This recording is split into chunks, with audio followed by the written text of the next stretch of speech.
আসসালামু আলাইকুম। পৃথিবীর আয়না ইউটিউব চ্যানেলে আপনাদের স্বাগত।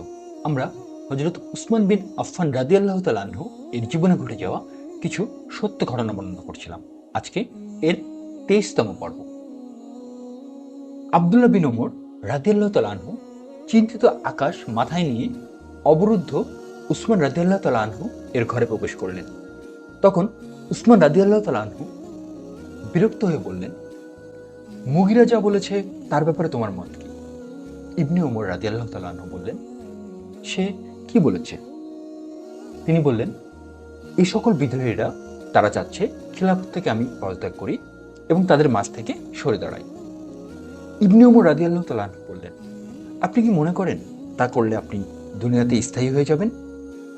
তিনি বললেন, না। ইবনে ওমর রাদিয়াল্লাহু তাআলা আনহু বললেন, আপনি কি মনে করেন যদি আপনি তা না করেন তারা আপনাকে হত্যার চেয়ে বেশি কিছু করতে পারবে? তিনি বললেন, না। ইবনে ওমর রাদিয়াল্লাহু তাআলা আনহু বললেন, তারা কি জান্নাত জাহান্নামের মালিক? তিনি বললেন, না। ইবনে ওমর রাদিয়াল্লাহু তাআলা আনহু বললেন, তাহলে আমি দেখি না এতে কোনো ফায়দা আছে। যখনই কোনো খলিফাকে খিলাফতের দায়িত্ব দেওয়া হবে তখনই তারা তার থেকে তা কেড়ে নিতে চাইবে। আপনি খিলাফতের সেই জামা খুলবেন না যে জামা আল্লাহ তাআলা আপনাকে পরিয়েছেন।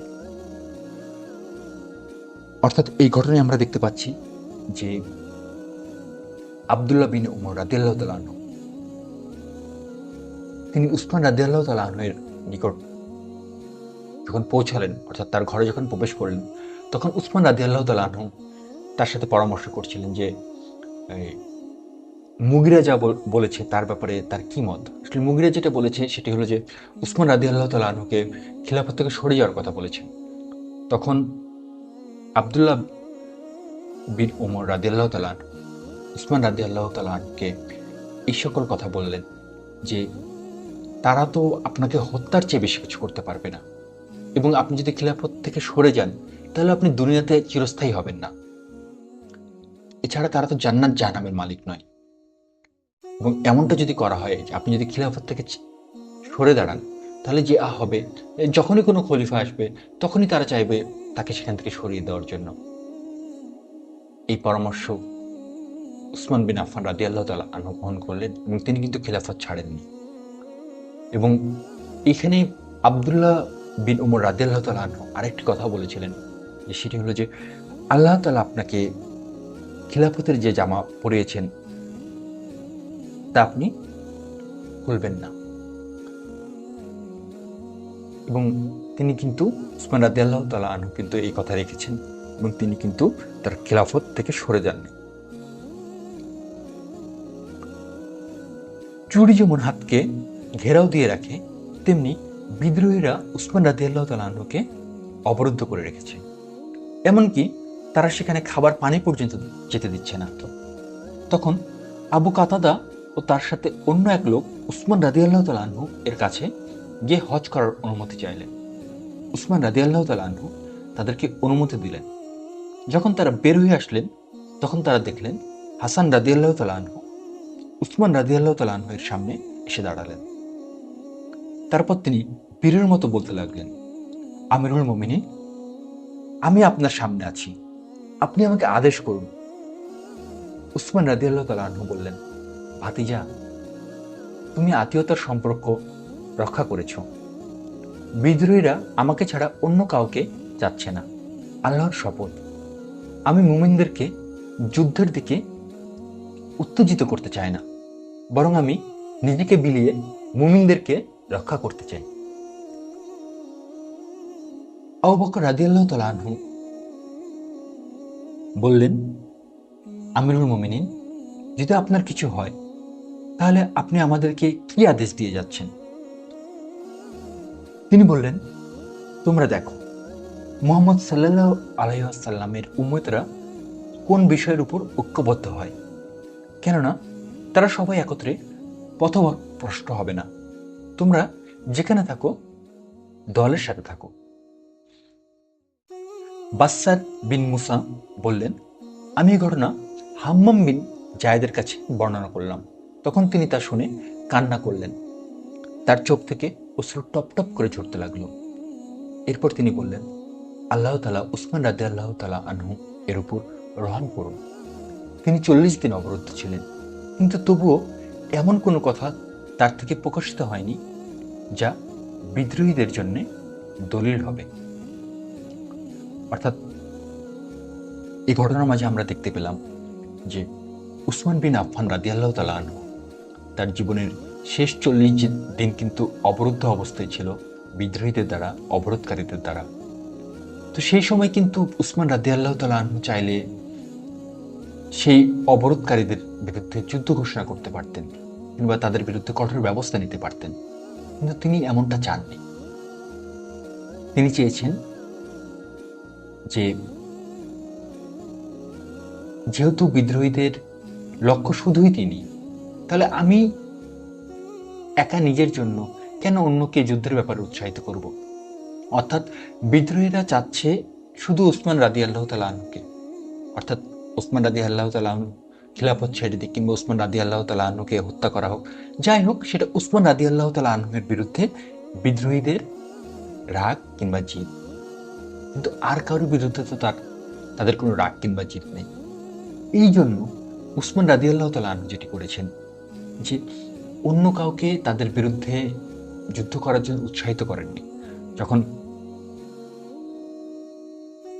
এখানে আমরা দেখতে পাচ্ছি যে তারকে বাঁচানোর জন্য, অর্থাৎ তাকে বাঁচানোর জন্য নয়, মানে তার পক্ষ হয়ে যুদ্ধ করার জন্য হাসান রাদিয়াল্লাহু তাআলা আনহু এসেছেন এবং বলেছেন যে আপনি শুধু অনুমতি দিন, তাহলেই তিনি সেই অবরুদ্ধকারীদের বিরুদ্ধে যুদ্ধ ঘোষণা করবেন কিংবা অবরুদ্ধকারীদেরকে প্রতিহত করার চেষ্টা করবেন। কিন্তু উসমান রাদিয়াল্লাহু তাআলা আনহু কিন্তু এমনটা করেননি। আমরা এখান থেকে আসলে উসমান রাদিয়াল্লাহু তাআলা আনহু যে কত বড় মনের অধিকারী ছিলেন কিংবা তারা যে কিভাবে চিন্তা ভাবনা করেছেন সেটি অনুধাবন করার একটা সুযোগ পাচ্ছি। আব্দুল্লাহ বিন সালাম রাদিয়াল্লাহু তাআলা আনহু খুবই চিন্তা ও হতাশার সাথে উসমান রাদিয়াল্লাহু তাআলা আনহু এর হত্যার প্রত্যক্ষদর্শীদেরকে জিজ্ঞেস করলেন, উসমান রাদিয়াল্লাহু তাআলা আনহুকে হত্যা করার সময় তিনি কি বলেছেন? তারা বলল, আমরা শুনতে পেয়েছি তিনি বলেছেন, হে আল্লাহ, উম্মতে মুহাম্মদীকে এক করো। হে আল্লাহ, উম্মতে মুহাম্মদীকে এক করো।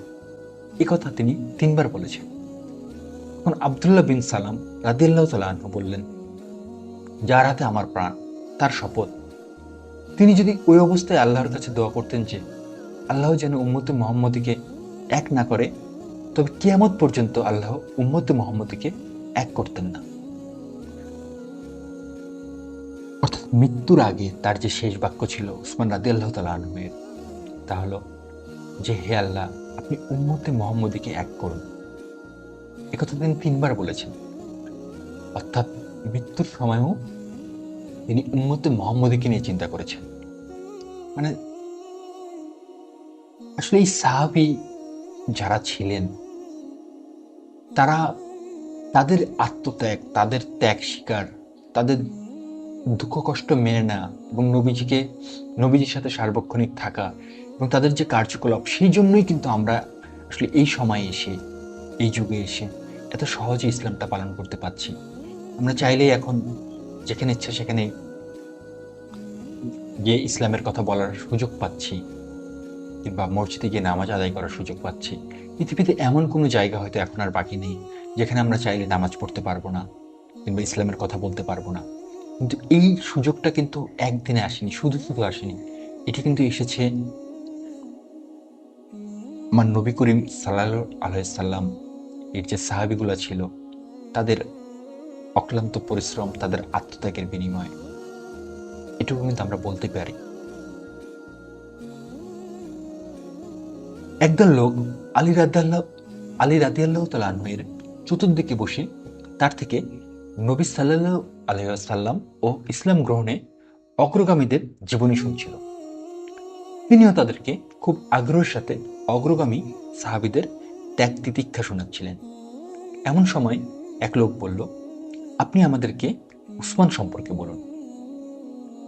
তখন আলী রাদিয়াল্লাহু তাআলা আনহু খুব আকর্ষণের সাথে বললেন, তিনি এমন এক ব্যক্তি যাকে মালাউল আলাই জুন নুরাইন বলে ডাকা হয়। মালাউল আলা হচ্ছে আল্লাহ তাআলার সর্বোচ্চ পরিষদে, অর্থাৎ আকাশে। অর্থাৎ এই ঘটনার মাধ্যমে আমরা উসমান রাদিয়াল্লাহু তাআলা আনহু-এর সম্মান মর্যাদা সম্পর্কে জানতে পারছি। এবং এটি কে বর্ণনা করছেন? এটি বর্ণনা করছেন হযরত আলী রাদিয়াল্লাহু তাআলা আনহু।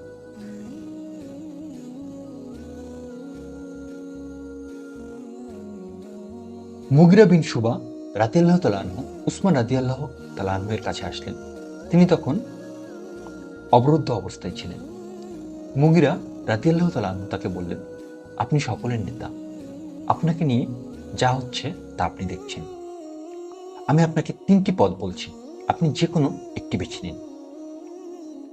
হয় আপনি যুদ্ধ করতে বের হবেন, কেননা আপনার হাতে অনেক শক্তি আছে, আর আপনি সত্যের উপর আছেন, তারা অসত্যের উপর রয়েছে।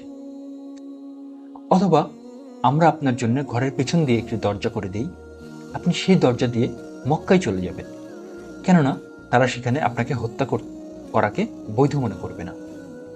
অথবা আপনি সিরিয়া চলে যান, সেখানে তো মুয়াবিয়া রাদিয়াল্লাহু তাআলা আনহু আছেন।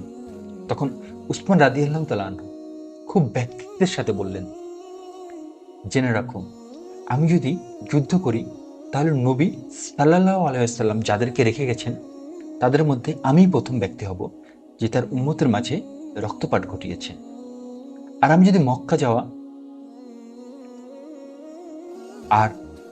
যদি মক্কা যাই, তাহলে এক্ষেত্রে উনি যেটি বলছেন যে আমি তো মক্কায় যাব না, এ কারণে যে আমি রাসূল সাল্লাল্লাহু আলাইহি ওয়াসাল্লামকে বলতে শুনেছি মক্কায় কুরাইশদের এক লোককে দাফন করা হবে, যাকে বিশ্বের অর্ধেক শাস্তি দেওয়া হবে।